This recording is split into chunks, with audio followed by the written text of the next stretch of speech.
Hello नमस्कार, मैं doctor Rajneesh Kumar आप सभी का एक बार फिर से हार्दिक स्वागत करता हूं।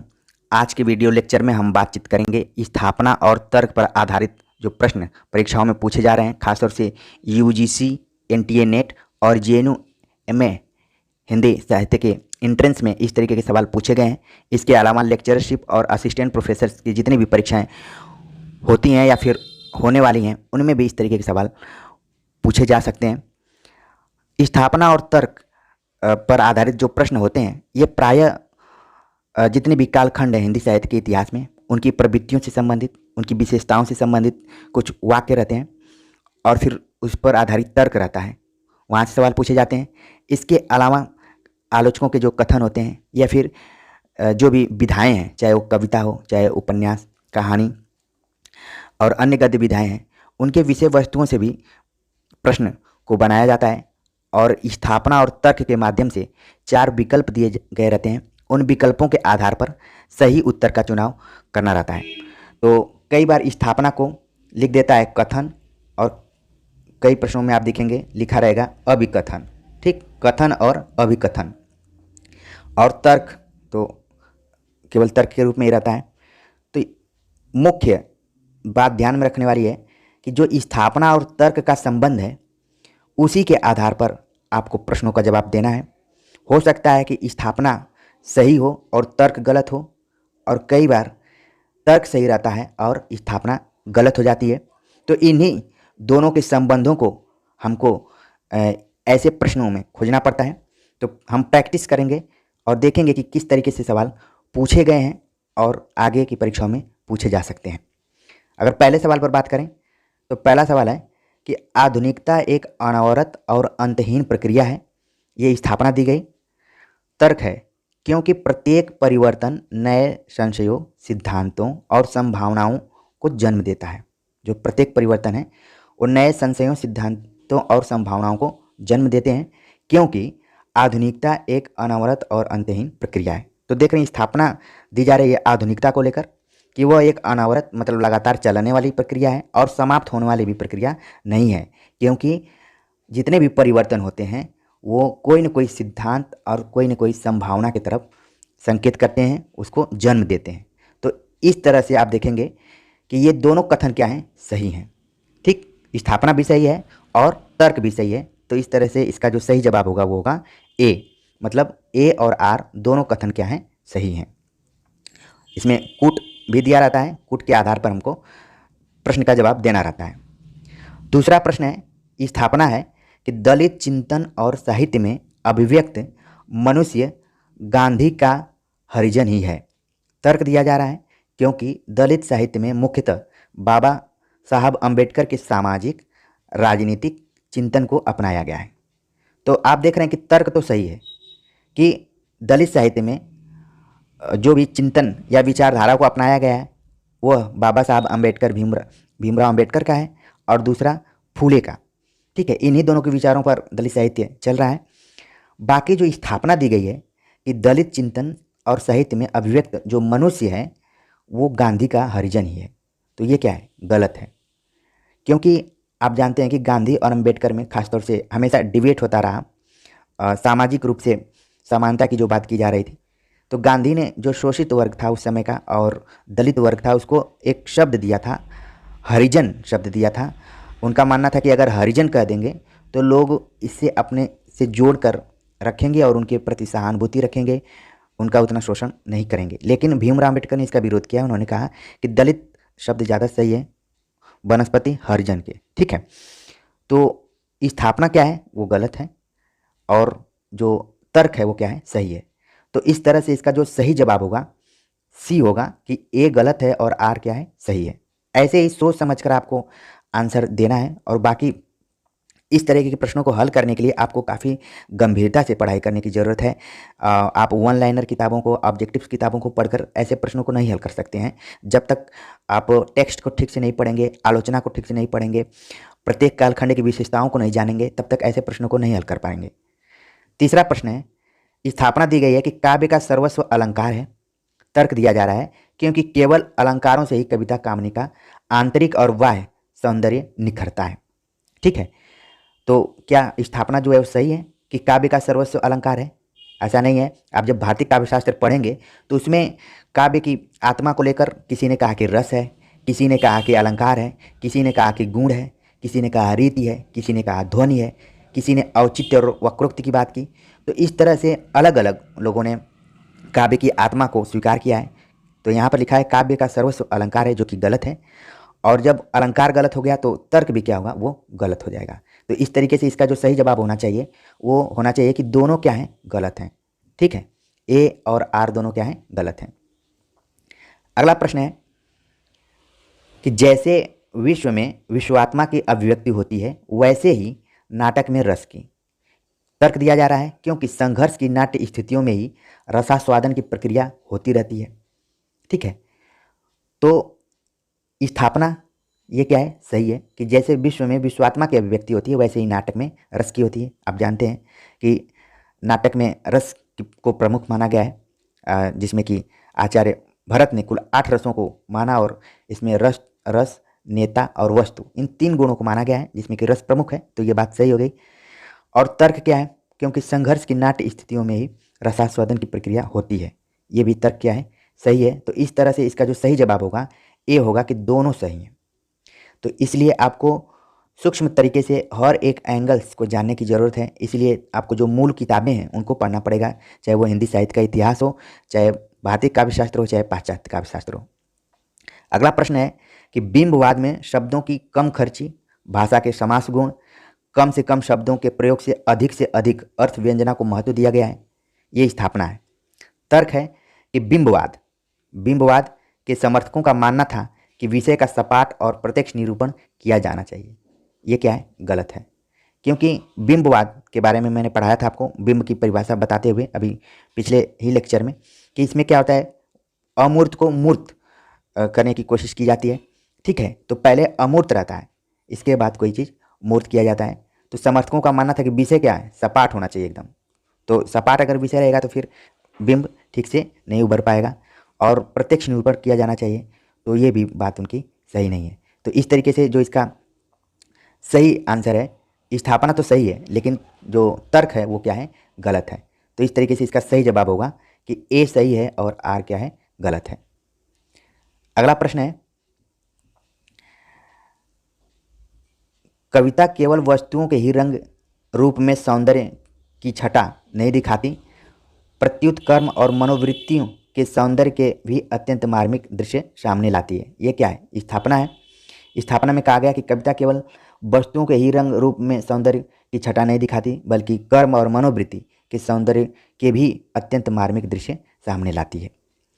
तर्क है कि वह विकसित कमल के सौंदर्य का चित्रण तो करती है पर शव नोचते कुत्तों के विभत्स व्यापार की झलक नहीं दिखाती, क्योंकि विभत्स व्यापार का चित्रण शास्त्र अनुमोदित नहीं है। तो इस तरीके से देखा जाए तो जो स्थापना है वो सही है और जो तर्क दिया जा रहा है वो क्या है, गलत है। दोनों एक दूसरे से मेल नहीं खा रहे हैं। ठीक है, तो इस तरीके से इसका जो सही जवाब होगा वो होगा कि ए सही है और आर क्या है, गलत है। अगला प्रश्न है, कला का आस्वाद युग निरपेक्ष नहीं होता, शाश्वतता का गुण कालजयी कलाकृतियों में सहज अंतर्भूत नहीं होता। स्थापना दी गई कि कला का आस्वाद युग निरपेक्ष नहीं होता और तर्क दिया जा रहा है कि शाश्वतता का गुण कालजयी कलाकृतियों में सहज अंतर्भूत नहीं होता। तो इसमें क्या है, दोनों कथन गलत हैं। जो कला का आस्वाद युग है वो क्या है, सापेक्ष होता है, और जबकि शाश्वतता का गुण कालजयी कलाकृतियों में सहज अंतर्भूत नहीं होता, ये भी क्या है, गलत है। तो इस तरीके से इसका जो सही जवाब होगा ए और आर ये दोनों क्या हैं, गलत हैं। अगला प्रश्न है,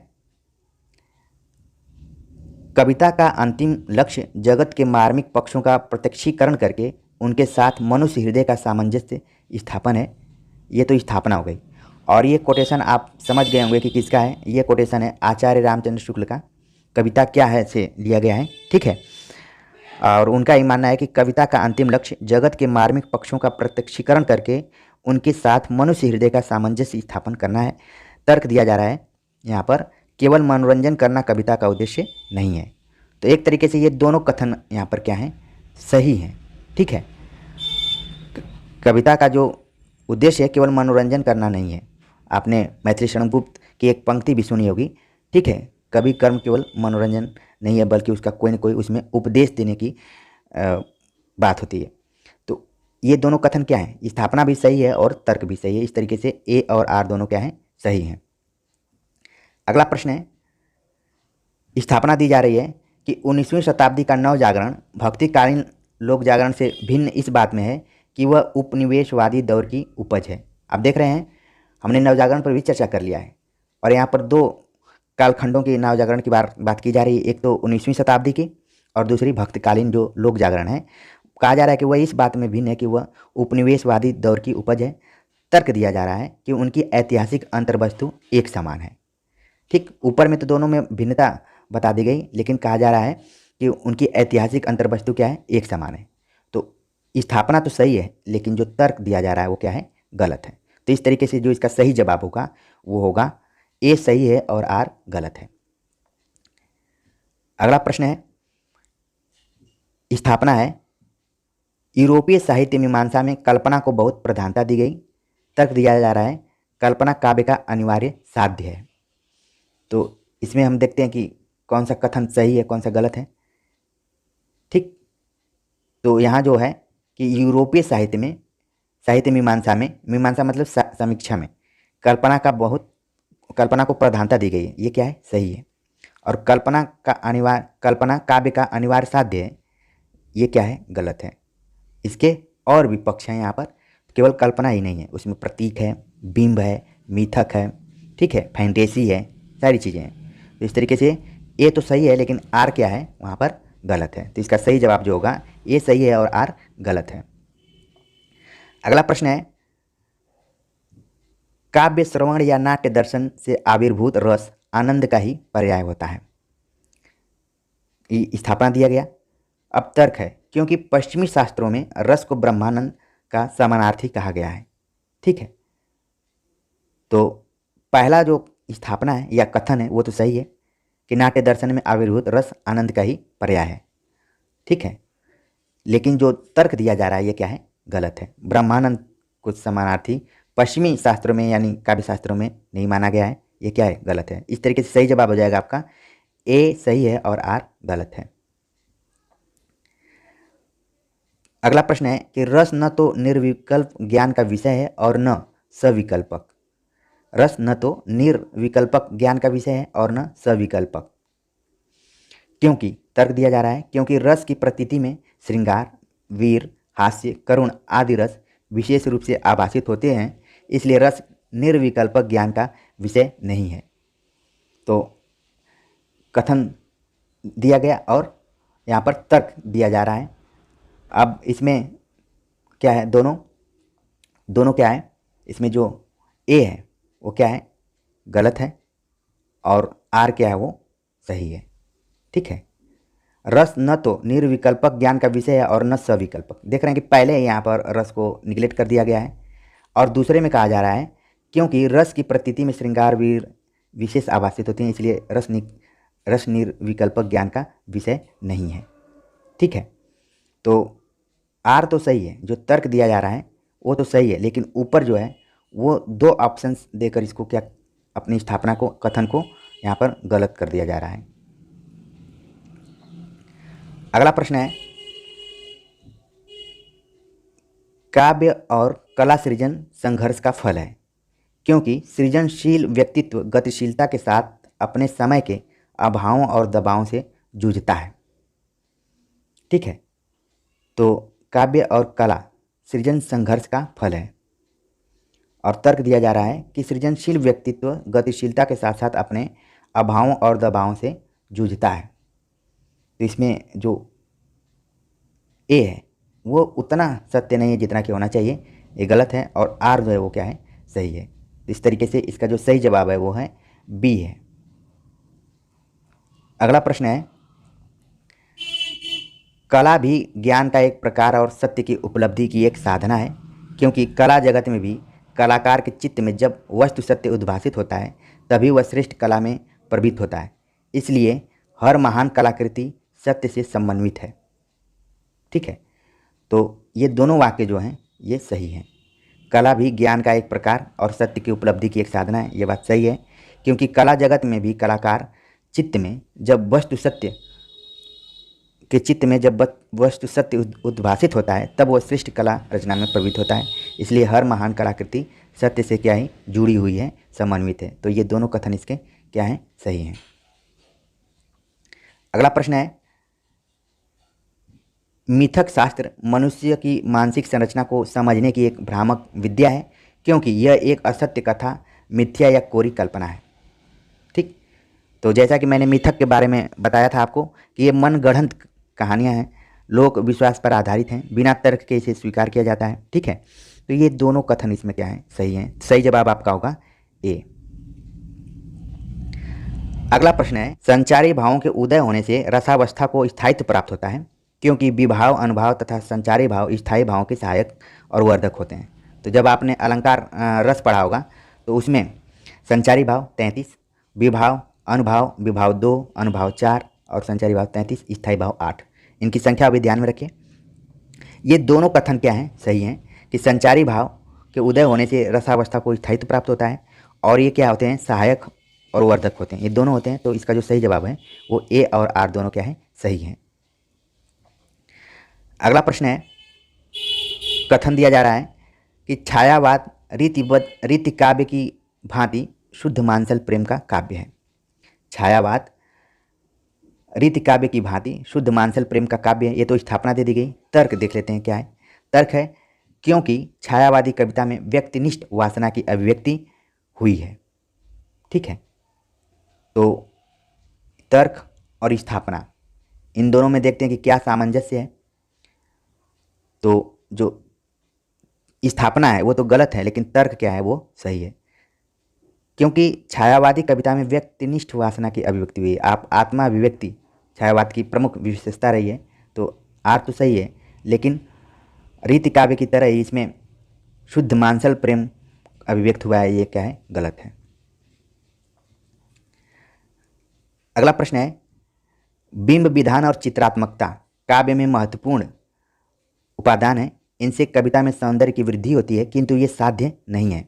तर्क दिया जा रहा है, क्योंकि कला की शक्ति का मूल स्रोत मिट्टी और जीवन है, कोरे बिंबों का खेल कोरी आतिशबाजी का काम है। ठीक है, तो इसमें ए तो सही है, बिंब और चित्रात्मकता काव्य में महत्वपूर्ण उपादान है, इनसे कविता में सौंदर्य की वृद्धि होती है, किंतु ये साध्य नहीं है। और जो तर्क दिया जा रहा है वो तर्क क्या है, वो गलत है। अगला प्रश्न है, वीरता का अनुकरण किया जा सकता है वैसे ही जैसे मन की प्रसन्नता उधार ली जा सकती है, क्योंकि वीरता का संबंध शारीरिक बल से होता है, मनोबल से नहीं।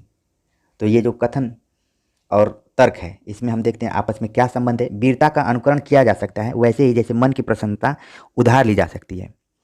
तर्क दिया जा रहा है, क्योंकि वीरता का संबंध शारीरिक बल से होता है, मनोबल से नहीं। ठीक है, तो इसमें क्या है, दोनों आंसर जो हैं उसमें गलत हैं। ए और आर दोनों क्या हैं, गलत हैं। क्या आप वीरता का अनुकरण कर सकते हैं? जो भी बॉर्डर पे वीर जवान हैं, क्या वो अनुकरण कर सकते हैं? कोई भी उनका अनुकरण कर सकता है? वीरता का अनुकरण नहीं किया जा सकता, क्योंकि वीरता तो खुद लोगों में मौजूद रहती है। ठीक है, और मन की प्रसन्नता उधार नहीं ली जा सकती, ये भी क्या है, गलत है। क्योंकि वीरता का संबंध शारीरिक बल से होता है, मनोबल से नहीं। ऐसा नहीं है, जब तक मनोबल आपका ऊंचा नहीं रहेगा तब तक आपके अंदर वीरता का संचार होगा ही नहीं। ठीक, तो अगला प्रश्न है, परंपरा रूढ़ पालन नहीं आधुनिकता के पक्षधर है। तर्क दिया जा रहा है, क्योंकि परंपरा में अतीत के प्रति आसक्ति और परिवर्तन का निषेध होता है। स्थापना है कि परंपरा रूढ़ पालन नहीं आधुनिकता के पक्षधर है, क्योंकि परंपरा में अतीत के प्रति आसक्ति और परिवर्तन का निषेध होता है। ऐसे प्रश्नों को कई बार इसलिए पढ़ना पड़ रहा है क्योंकि थोड़ा सा दिमाग लगाना पड़ता है, इसको समझना पड़ता है, वन लाइनर नहीं होता है। स्थापना और तर्क के संबंधों को भी समझना पड़ता है। तो इस हिसाब से दोनों परंपरा रूढ़ पालन नहीं आधुनिकता के पक्षधर है, ये सही बात है, क्योंकि परंपरा में अतीत के प्रति आसक्ति और परिवर्तन का निषेध होता है, ये भी सही है। तो इस तरीके से ए और आर दोनों क्या है, सही है। अगला प्रश्न है, कथन है कि उपभोक्तावादी सभ्यता से असंतोष भाववादी बुद्धिजीवियों के लिए स्वाभाविक है, क्योंकि उनके अनुसार इस सभ्यता से मानव मूल्यों में गिरावट आई है।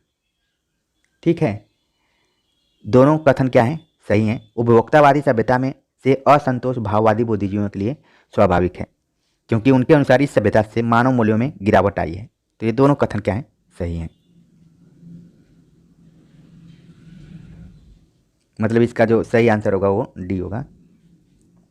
अगला प्रश्न है, सौंदर्य कारक धर्मों को अलंकार कहते हैं। सौंदर्य कारक धर्मों को अलंकार कहते हैं, जैसे काव्य शोभा करान धर्मान अलंकारान प्रक्षते, दंडी का है, याद रखिए परीक्षा में आता रहता है। लेकिन तर्क दिया जा रहा है, लेकिन इनका कल्पना से कोई संबंध नहीं होता। ठीक, तो जो ऊपर है मतलब सौंदर्य कारक तो होता है, वो तो सही बात है, लेकिन ये कहा जा रहा है कि कल्पना से इसका कोई संबंध नहीं होता, ये क्या है? गलत है। इस तरीके से इसका जो सही जवाब है वो ए होगा। अगला प्रश्न है, स्थापना दी जा रही है कि क्लासिक नाटक देश कालातीत नहीं होता, क्योंकि क्लासिक नाट्य रचना एक गतिशील पाठ है। ठीक है, तो क्लासिक नाटक देश कालातीत नहीं होता, ये क्या है आपका? सही है। और क्योंकि क्लासिक नाट्य रचना एक गतिशील पाठ है, ये भी क्या है? सही है। तो इस तरीके से आपका जो जवाब होगा ए और आर दोनों क्या है? सही हैं।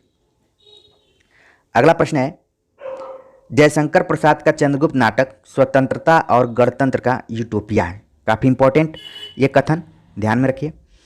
तर्क दिया जा रहा है कि इसलिए उन पर वर्तमान से पलायन और इतिहास के गड़े मुर्दे उखाड़ने का सही आरोप लगा है।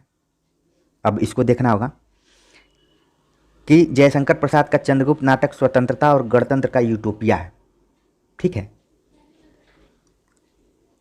और तर्क दिया जा रहा है कि वर्तमान से पलायन और इतिहास के गड़े मुर्दे का जो आरोप है वो सही लगा है। तो इस तरीके से दोनों जो कथन है यहाँ पर सही हैं। ठीक है, क्योंकि ऐसा कहा गया था कि इतिहास के गड़े मुर्दे जो भी उनका चंद्रगुप्त नाटक है, स्कंदगुप्त नाटक है, अजातशत्रु है, धृष्वामिनी, ये सब इतिहास के आड़ में ही लिखे गए हैं, आधार बनाकर लिखे गए हैं। तो ये सही जवाब होगा आपका बी, दोनों कथन सही हैं। अगला क्वेश्चन है, स्थापना है कि मैथिली क्षणगुप्त भारतीय संस्कृति के आख्याता हैं, इसलिए उनके काव्य में आधुनिक दृष्टिबोध नहीं मिलता। ठीक, तो ये दोनों कथन यहाँ पर सही हैं।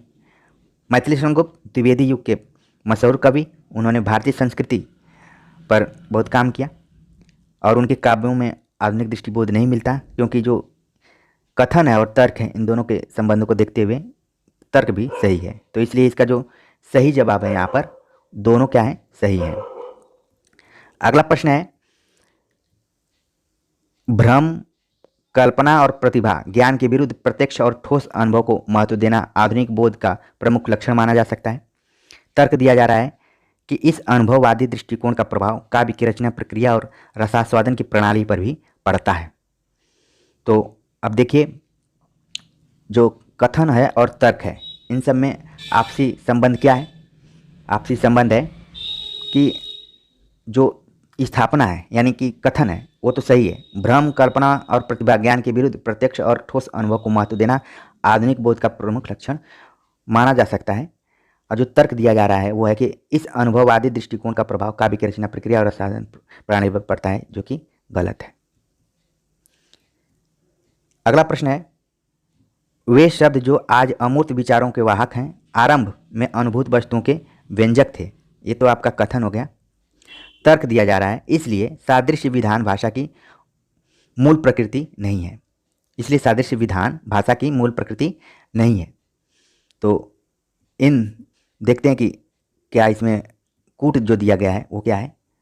इसमें जो कूट दिया गया है उस कूट के आधार पे जो कथन है वो भी सही है और जो तर्क है वो भी सही है, यानी कि दोनों सही हैं। वे शब्द जो आज अमूर्त विचारों के वाहक हैं आरंभ में अनुभूत वस्तुओं के व्यंजक थे। सही बात है कि शब्दों के माध्यम से ही हम अमूर्त को मूर्त कर देते हैं। ठीक है, तो उसमें क्या है, व्यंजक अनुभूत करने के बाद हम उसे व्यंजक के माध्यम से प्रस्तुत करते हैं। और तर्क दिया जा रहा है, इसलिए सादृश्य विधान भाषा की मूल प्रकृति नहीं है। ये दोनों क्या हैं, सही हैं। अगला प्रश्न है कि प्रगतिवादी कवियों ने अधिकांशतः प्रकृति के उन्हीं रूपों का चित्रण किया है जिनमें उन्हें मनुष्य के सामाजिक जीवन की कोई गहरी अर्थ छाया दिखाई पड़ी। एक तरीके से ये प्रगतिवाद के जो भी कवि हैं उनके तरफ संकेत किया जा रहा है कि अधिकांशतः कवि प्रकृति के उन्हीं रूपों का, जानते हैं कि प्रगतिवादी कवियों ने प्रकृति चित्रण किया जिसमें केदारनाथ अग्रवाल का नाम सबसे पहले आता है, जिनमें उन्हें मनुष्य की सामाजिक जीवन की कोई गहरी अर्थ छाया दिखाई पड़ी है।